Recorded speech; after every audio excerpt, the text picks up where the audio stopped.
Tuesday, how y'all doing? Last week I talked about, journaling those victories you've had in life and stuff like that.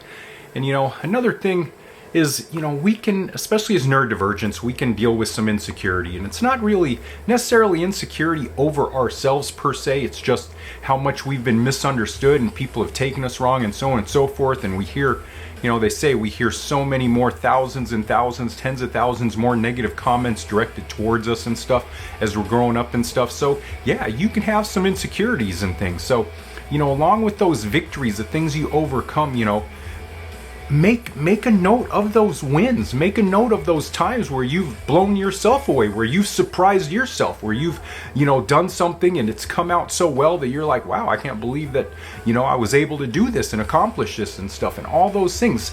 I've talked before, and I'll talk, all throughout the year about setting goals, accomplishing the goals, setting big and small goals so that, you collect that good feeling, that dopamine of accomplishment and stuff, because that dopamine of accomplishment, that can keep us running and stuff, those things will make it a little bit easier to keep pushing forward, to keep wanting to, achieve goals, so on and so forth, because the more goals that you achieve, the more you're going to want to achieve, and the more you start losing that insecurity because you start proving things to your own self.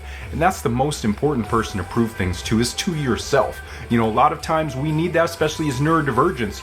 We need to show ourselves that we are amazing human beings, that we are capable, that we can accomplish things, that we are creative, that we have gifts, so on and so forth, just to kill those insecurities. But again, sometimes we have to make note of those things, journal those things, write those things down, remember those things and stuff to help us in the future, to help us for the next thing and next thing. So anyways, have an awesome Tuesday. You're an awesome, amazing human being, and I love you so much. Peace out.